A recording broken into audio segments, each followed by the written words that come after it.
Selamat pagi anak bapak semuanya. Semoga anak bapak dalam keadaan sehat semua dan udah siap untuk belajar.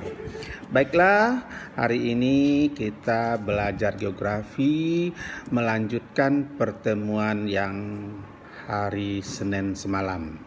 Ya, yang mana pertemuan hari Senin semalam kita sudah mempelajari bagian A, yaitu pengertian dan ruang lingkup geografi. Ya, anak bapak ambil buku cetaknya semua. Ya, pengertian dan ruang lingkup geografi. Terus pengertian ruang lingkup dan geografi ini ada dua hal yang harus kita pelajari di sini. Yang pertama, pengertian geografi, ya. Yang kedua, ruang lingkup kajian geografi, ya. Baik, kita langsung aja masuk materi kita hari ini, yaitu buka halaman 8, yaitu bagian B, sub pokok bahasan, konsep-konsep dan objek studi geografi. Ya, silakan anak bapak lihat di sini bahwa yang mana konsep-konsep geografi di sini dalam mempelajari ruang lingkup geografi, ya, itu dipelajari atas 3, yaitu geografi fisik, geografi manusia, dan geografi regional, ya. Semalam udah bapak jelaskan. Sekarang baik anak bapak amati halaman 9, ya. Halaman 9 ada media di sana. Ya, tolong amati media di sana. Setelah diamati, ada jenis kegiatan. Kebetulan ada 2 jenis kegiatan kita pada hari ini. Yang pertama, peserta didik dapat menganalisis permasalahan dalam gambar terkait konsep-konsep geografi dan memecahkan masalah. Yang kedua, peserta didik dapat menyajikan konsep. Kebetulan kita belajar secara daring, jadi menyajikan tidak kita tampilkan di sini. Berarti anak bapak harus mempelajari jenis kegiatan yang pertama saja. Oke. Di sini untuk memudahkan mengerjakan kegiatan yang pertama, ikutilah langkah-langkah sebagai berikut. Ada 6 langkah, ya. 1, 2, 3, 4, 5, 6, ya. Ada 6 langkah tersebut untuk memudahkan mencari jenis kegiatan yang kita pelajari pada pagi hari ini, ya. Nah, silakan. Yang pertama, kata apa perintahnya? Yaitu amati, ya. Amati berbagai uraian materi yang terkait dengan konsep-konsep geografi dengan sungguh-sungguh. Nah, itu yang pertama, ya. Terus yang kedua, kemudian amati gambar berikut dengan cermat, ya. Di sini kalau kita lihat gambarnya ada rumah bertingkat, terus ada lahan bekas bekas banjir, ya. Terus ada mesin untuk mengangkat material-material yang dibawa oleh banjir, ya, kali itu, ya. Ya, silakan anak bapak amati semua, tidak perlu bapak jelaskan, ya.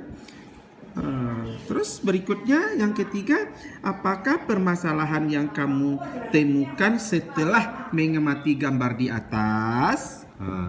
Yang ketiga, jika kamu kesulitan menemukan permasalahan yang terdapat pada gambar, tanyakan kepada gurumu. Jadi, bapak siap untuk menerima apa bentuk pertanyaan anak bapak, ya. Yang keempat, selanjutnya catat informasi yang kamu peroleh dari guru. Terus Yang kelima, berdasarkan informasi yang kamu peroleh, analisislah permasalahan dalam gambar dan kaitkan dengan beberapa konsep-konsep yang telah kamu amati sebelumnya. Terus yang terakhir, ya, tulislah hasil analisis untuk dipresentasikan di depan kelas, ya.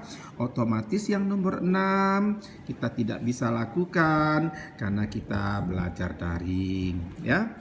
Oke. Anak bapak semuanya, itu materi kita pagi hari ini. Silakan anak bapak amati gambar beberapa menit ke depan sebelum kita masuk bagian tentang konsep geografi. Bapak tunggu ya nak ya. Ya, sama-sama kita lihat gambar di sini, amati agak 3 menit atau 2 menit. Nih. Nih, silakan amati semua. Ya, bentuk gambar, ya. Apa kira-kira yang terjadi pada gambar ini? Silakan anak bapak tulis sedikit di kertas. Sambil melihat, kita juga memikirkan apa ini, sehingga yang apa itu tuliskanlah. Mata melihat, tangan menulis di kertas yang kita amati di saat ini. Oke. Udah anak bapak semuanya? Udah bisa dilanjutkan? Oke. Baik, kita lanjutkan materi kita, yaitu yang bagian pertama, konsep geografi, ya. Yang mana konsep geografi di sini merupakan pengertian dari penyusunan pengertian dasar yang menyusun batang tubuh ilmu geografi. Jadi yang menyusun batang tubuh geografi itu adalah berdasarkan dari konsep geografi. Konsep geografi berupa rancangan atau gambaran objek, proses, atau apapun yang berkaitan dengan ilmu geografi. Jadi, apapun yang berkaitan dengan ilmu geografi itu disebut dengan konsep geografi.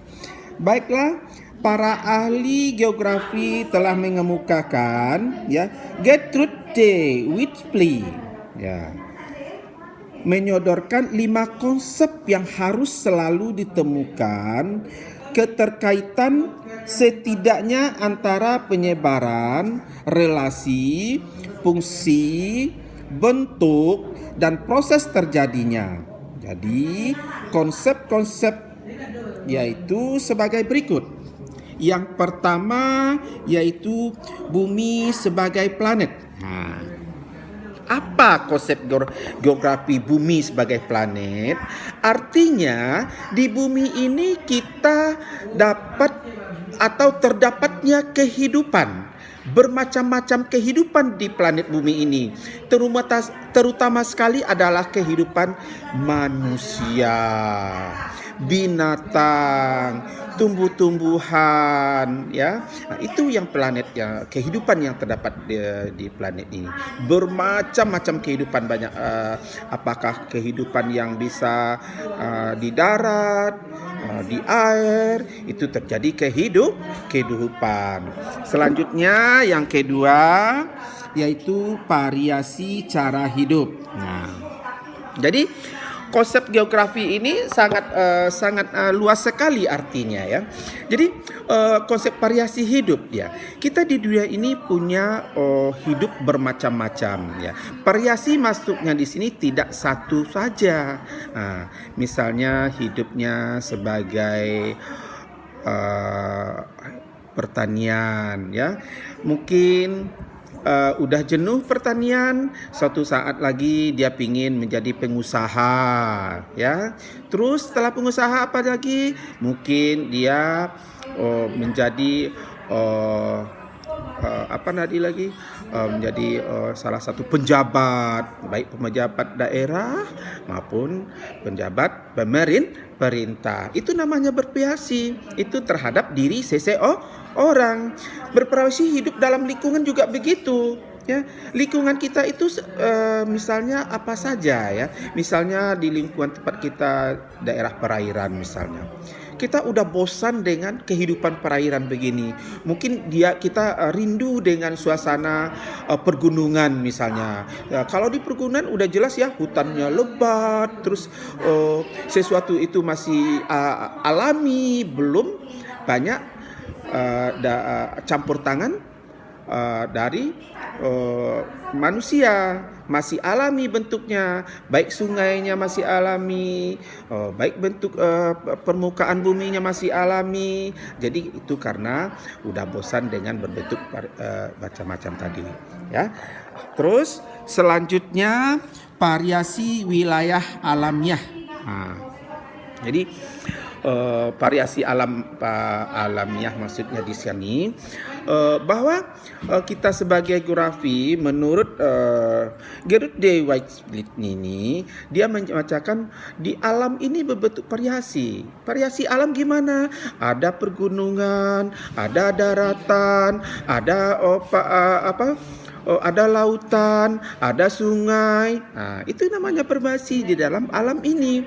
Terus mungkin kalau kita kaji dari alam ini, misalnya penghasilannya ya, mungkin di daerah ini bisa menghasilkan minyak bumi ya. Mungkin di daerah ini bisa menghasilkan tentang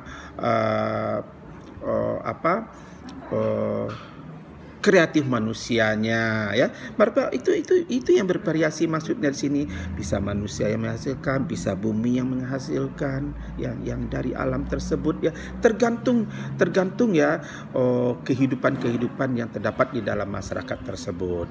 Terus selanjutnya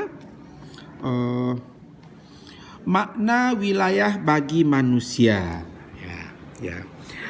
Yang dikatakan wilayah di sini adalah daerah atau lahan yang bisa dimanfaatkan oleh masyarakat atau manusia. Itu yang dikatakan wilayah.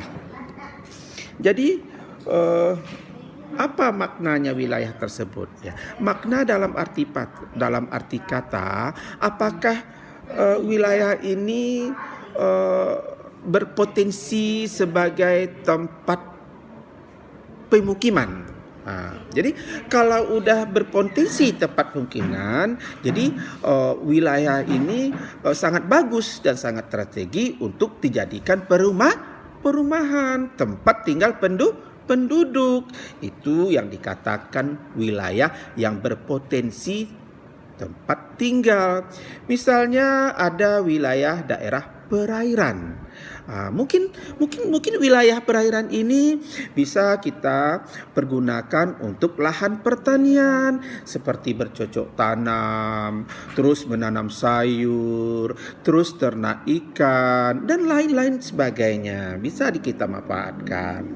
Nah, oke, kita lanjut bagian terakhir, yaitu arti penting lokasi dalam memahami peristiwa dunia.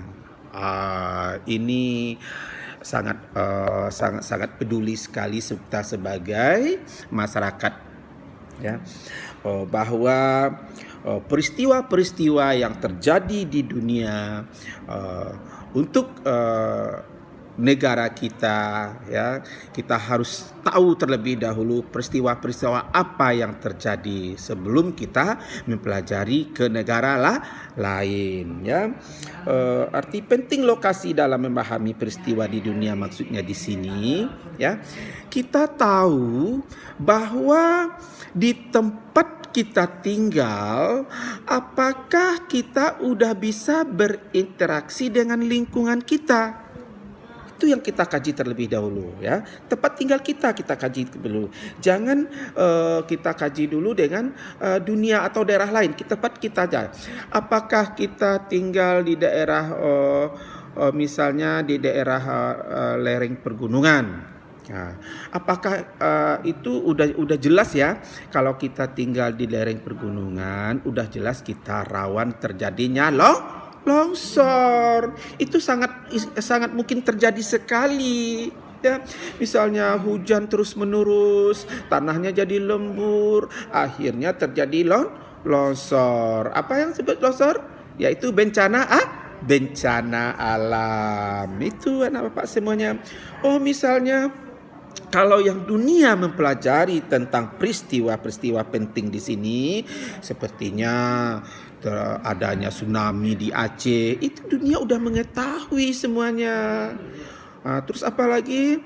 Nah, misal terjadinya gempa 30 September, ya, itu dunia udah mengetahui tentang hal-hal penting yang terjadi di dalam lokasi tempat kita berdomisili. Oke. Itu 5 konsep geografi yang harus dipelajari ya, atau yang disampaikan oleh George Weiss. Selanjutnya kita lihat materi kita yang tentang konsep geografi ini terbagi atas beberapa ya. Yang pertama bagian A yaitu lokasi ya. Lokasi merupakan konsep utama yang akan digunakan untuk mengetahui fenomena geosfer. Konsep lokasi dibagi atas 2 hal, yaitu lokasi absolut dan lokasi relatif. Apa itu yang dikatakan lokasi absolut? Adalah merupakan letak atau tempat yang dilihat dari garis lintang dan garis bujur. Itu disebut dengan lokasi absolut. Yang kedua yaitu lokasi relatif. Ya, apa pula yang dimaksud dengan lokasi relatif? Lokasi relatif adalah merupakan posisi suatu ya berdasarkan kondisi dan situasi daerah di sekitarnya. Jadi itu yang disebut dengan lokasi relatif ya. Di sini